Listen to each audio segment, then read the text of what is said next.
الحمدللہ بھائی، اللہ تعالیٰ اس کام کو آگے بڑھا رہا ہے۔ اللہ تعالیٰ کی بڑی مہربانی ہے، بڑا احسان ہے اللہ تعالیٰ کا۔ مخلص لوگ اکٹھے ہو رہے ہیں اور یہ قافلہ ہے رواں دواں۔ ڈاکٹر عثمانی رحمۃ اللہ علیہ کے جو اصلی ساتھی ہیں، مومن بھائی ہیں، انہوں نے ایمان کی اس شمع کو روشن رکھا ہوا ہے الحمدللہ، اور یہ چراغ سے چراغ جل رہا ہے۔ ابھی انشاءاللہ ہمارا ایک کل پاکستان دعوت للہ کا جو ہمارا سالانہ پروگرام ہے، یہ انشاءاللہ 4 جون سے شروع ہوگا، اور بعد میں کوشش کی جائے گی اس کو 6 مہینے کے بعد کیا جائے، لیکن آغاز اس کا اس انداز سے سالانہ ہوا کرے گا پروگرام ہمارا پورے پاکستان کا دعوت اللہ کا۔ اس میں ہمارے جو بھی ساتھی جہاں ہیں، جو اپنے ہاں کوئی پروگرام کروانا چاہ رہے ہیں، وہ ضرور جلدی سے جلدی اپنا ٹیلی فون نمبر اور اپنا جو ایڈریس ہے وہ بھیجیں ہمارے معراج صاحب کو۔ جس طرح یہ خانپور اور آگے علی پور، یہ ہمارے جو ساتھی ہیں مظفر گڑھ کے ساتھی ہیں، انہوں نے رابطہ کیا ہے، وہ اپنے یہاں پروگرام رکھوانا چاہ رہے ہیں۔ ہمارے شاہد صاحب ہیں، جعفر صاحب ہیں اور ساتھی ہیں، ان کے یہاں رات کو اسٹے بھی ہوگا۔ اور پھر اسی طرح باولپور میں، حاصل پور میں ہمارے ساتھی جو رفیق صاحب ہیں، انہوں نے رابطہ کیا ہے اور وہ بھی اپنے ہاں پروگرام رکھوانا چاہ رہے ہیں، رات کو اسٹے وہاں بھی ہوگا انشاءاللہ۔ اس کے علاوہ جو بھی ساتھی ہمارے جہاں بھی ہیں، جدھر بھی ہیں، ابھی جہاں جہاں تک یہ آواز پہنچے، چاہے میاں والے کے ساتھی ہیں وہ بھی، اور ملتان کے جو ساتھی ہیں وہ بھی رابطہ کریں، اپنا ایڈریس بھیجیں اور ٹیلی فون نمبر بھیجیں، تاکہ اس دورے کے اندر ان کے ہاں پروگرام رکھا جائے۔ پھر انشاءاللہ لاہور جب پہنچیں گے، سگیاں میں جہاں ہمارے امیر جماعت محمد کمال خان صاحب کا وہاں کارخانہ بھی ہے، وہاں ہمارے ساتھی جمعہ بھی پڑھتے ہیں، ماشاءاللہ ہمارا مرکز ہے، وہاں انشاءاللہ چند دن ہمارا سٹے ہوگا۔ تو اس میں جو قصور کے لوگ وہاں آنا چاہیں، رابطہ کرنا چاہیں، یا اپنے ہاں قصور کے علاقے میں جو پروگرام کروانا چاہیں، ان لوگوں کے لیے بہترین موقع ہے کہ وہ ٹائم نکالیں۔ اور میرے بھائیو، آج میں نے ایک ایسی حدیث سنی ہے کہ یعنی میری عقل بھی حیران ہو گئی ہے اور دل بھی خوش ہو گیا ہے کہ اللہ تعالیٰ کو ایمان کس قدر عزیز ہے۔ باقی اسی سے منسلک دوسری حدیث تو کئی مرتبہ سنی تھی، لیکن یہ حدیث میں نے آج پہلی دفعہ سنی ہے۔ ویسے تو سنتے رہتے تھے کہ نبی علیہ السلام نے فرمایا کہ صبح کا ایک قدم اللہ کے راستے میں نکلنا، ایک قدم اندازہ لگائیے، دنیا اور مافیا سے بہتر ہے۔ یعنی دنیا اور مافیا کے اندر جو دولت ہے، جو سب کچھ ہے، وہ ایک طرف رکھا جائے، اور اللہ کے راستے میں یعنی توحید پھیلانے کے لیے، اللہ کے دین کے غلبے کے لیے ایک قدم نکلنا، یہ زیادہ افضل ہے اللہ کے بندوں، زیادہ اللہ کو پیارا ہے۔ اور ایک اور حدیث مجھے یاد آ گئی، ایک مرتبہ نبی علیہ السلام نے ایک دستہ بھیجا اللہ کے راستے میں، تو ایک صحابی ہیں، ان کا بھی نام اس کے اندر تھا، اور وہ یعنی روانہ ہو گئے رات کو یا سحری کے ٹائم۔ تو جب صبح کی نماز نبی صلی اللہ علیہ وآلہ وسلم نے پڑھائی اور سلام پھیرا، تو ان کے اوپر نگاہ پڑی نبی علیہ السلام کی، اور نبی علیہ السلام نے پوچھا کہ آپ نے تو اس دستے کے ساتھ جانا تھا، آپ نہیں گئے؟ تو انہوں نے آگے سے کہا، یا رسول اللہ بالکل میں ریڈی ہوں، میں بالکل جانا ہے، سب کچھ میری تیاری زبردست مکمل ہے، بس میرا دل چاہا کہ یہ صبح کا ٹائم ہے تو یہ جماعت کے ساتھ آپ کے پیچھے میں نماز پڑھوں گا، اور اس کے بعد بس میرا گھوڑا ایسی روانی کے ساتھ دوڑے گا کہ چند منٹوں بعد، چند گھنٹوں بعد میں اپنے بھائیوں کو جا کے مل جاؤں گا۔ تو میں نے یعنی صرف آپ کے پیچھے نماز پڑھنے کی وجہ سے میں رکوں، کوئی اور عذر نہیں ہے، کوئی ارادے میں تبدیلی نہیں ہے۔ تو نبی علیہ السلام نے فرمایا کہ وہ جو اللہ کے راستے میں چلے گئے نا، اس کے اجر کو تم نہیں پہنچ سکتے آپ، وہ جو وہ وقت جو اللہ اکبر اللہ اکبر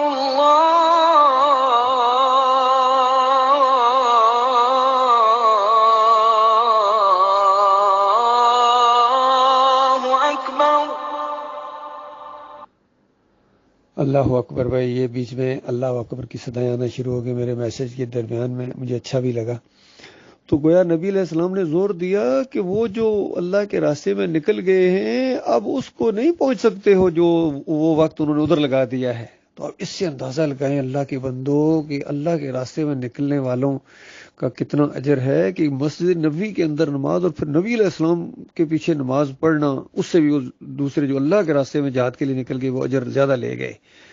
اسی طرح نبی علیہ السلام نے ایک مرتبہ فرمایا کہ یہ جو 10 ذی الحجہ کے دن ہوتے ہیں، اس میں کوئی عمل اللہ تعالیٰ کو کوئی اور ایسا عمل نہیں ہے جو یعنی اس دنوں میں جو عمل ہوتے ہیں اور پھر جو خون بہایا جاتا ہے قربانی کا، کوئی عمل اس کا مقابلہ نہیں کر سکتا ہے، الا یہ کہ کوئی اللہ کے راستے میں نکل جائے۔ جہاد کرنے کے لیے جو اللہ کے راستے میں نکل جاتا ہے اس کا تو کہنا ہی کیا، کہ جو واپس آنے کا ارادہ بھی نہ رکھے اور اللہ کے راستے میں جان دے دے، اس کا عمل تو ہے کیا، وہ تو ہے آگے ہے۔ اس انداز سے بہت سے موقعوں پر نبی علیہ السلام نے یہ فضیلت بیان کی ہے اللہ کے راستے میں ایک پیرا دینے کی، اللہ کے راستے میں ایک قدم چلنے کی۔ اور آج جو حدیث میں نے سنی ہے وہ یہ ہے کہ اللہ کے راستے کا ایک لمحہ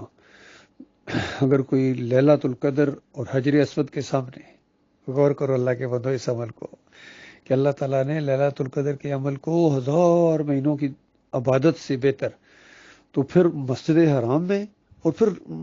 حجر اسود کے سامنے، چونکہ حجر اسود کے سامنے ہونا اور پھر اس کو چومنا بوسہ دینا، یہ کتنی فضیلت ہے اس کی۔ تو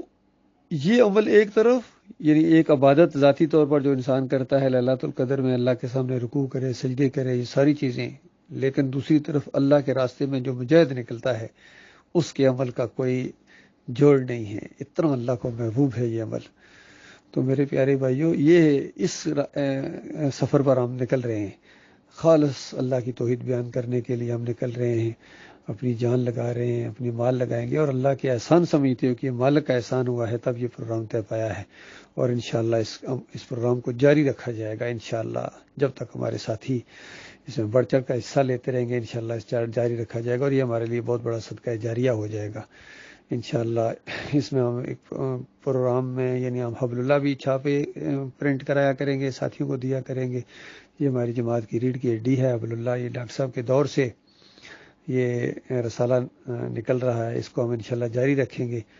محمد حنیف لوگوں نے تو ان کے عقیدے کے اندر جہاں خرابی ہے، انہوں نے ڈاکٹر صاحب کا لٹریچر بھی پرنٹ کرانا ختم کر دیا ہے، حبل اللہ کو بھی انہوں نے ختم کر دیا، بس اب تبلیغی جماعت بن گئی ہے ان کی۔ تو باقی جو باغیوں نے 1-2 شمارے اس کے نکالے تھے، ان کی تو کوئی حیثیت نہیں ہے۔ حبل اللہ تو وہ ہے جو اللہ کی رسی ہے، جس کو مضبوطی کے ساتھ ساتھیوں نے پکڑا ہوا ہے۔ جو بغاوت کر نکلے گئے اب وہ حبل اللہ نہیں رہتی ہے جب تک واپس نہ آئے۔ تو یہ معاملہ اللہ کے بندوں میرے پیارے بھائیوں۔ اس کے بعد انشاءاللہ چند دن لاہور میں رکنے کے بعد پھر راستے میں ہم دعوت اللہ کرتے ہوئے بڑے شہروں میں، خاص کر گجرالے، آگے گجرات، پھر گجر خان انشاءاللہ دعوت اللہ ہوگی شہر میں، اور پھر ابھی مشورے سے طے کر لیا جائے گا کہ گجر خان پہلے پروگرام رکھیں یا سیدھا راولپنڈی میں پروگرام رکھیں، چونکہ ہمارے عاطف زرین صاحب نے ایک پروگرام روکا ہوا تھا، وہ پہلے کروانا چاہ رہے تھے بڑا پروگرام، لیکن اس پروگرام کی وجہ سے انہوں نے ذرا روکا ہوا ہے۔ تو وہ پروگرام انشاءاللہ بڑا جو ہمارا پروگرام ہوگا وہ عاطف زرین صاحب کے ہاں راولپنڈی میں ہوگا۔ وہاں راولہ کوٹ کے ساتھی بھی، ویسا کے ساتھی بھی، پشاور کے ساتھی کا بھی، بلکہ کل مجھے ایک فون آیا وہ بھی شاید وہاں راولپنڈی میں آ جائیں۔ گلگت بلتستان کے ساتھی بھی کہہ رہے تھے کہ وہ پہلے پروگرام میں شامل ہو جائیں گے، وہ تو کہہ رہے ہیں ہم لاہور میں شامل ہو جائیں گے، اللہ تعالیٰ ان کو ہمارے سے ملاقات کرائے، تو لاہور میں نہ آئے تو راولپنڈی میں تو لازمی انشاءاللہ آئیں گے۔ تو اس طریقے سے راولپنڈی ہمارا سٹے ہوگا، جو بھائی ملنا چاہیں، ملاقاتیں کرنا چاہیں، اپنے یہاں پروگرام رکھوانا چاہیں، گرد و نواح میں ہمارے کامران صاحب ہیں، عمران صاحب ہیں، انہوں نے اپنے یہاں پروگرام رکھوانا ہے، پہلے بھی ان کے یہاں پروگرام رکھوایا تھا۔ اسی طرح چکوال کے کچھ لوگ ہیں وہ اپنے یہاں پروگرام رکھوانا چاہ رہے ہیں، انشاءاللہ وہاں بھی پروگرام رکھا جائے گا۔ پھر یہاں سے سارے پروگرام مکمل کر کے پھر انشاءاللہ ہم آگے پشاور کے لیے نکلیں گے، اور پشاور پھر آگے ملاکنڈ اور بٹکھیلا میں جہاں ہمارے امیر جماعت کمال خان صاحب کا علاقہ ہے، گاؤں ہے، وہاں انشاءاللہ 2-4 دن ہم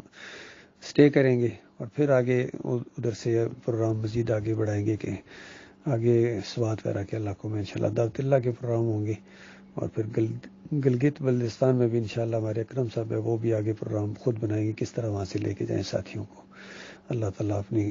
نصرت سے عمل رکھے، مالک اس پروگرام کو شرف قبولیت بخشے، اور ہمارے لیے اس کو صدقہ جاریہ بنا دے، آمین یا رب العالمین۔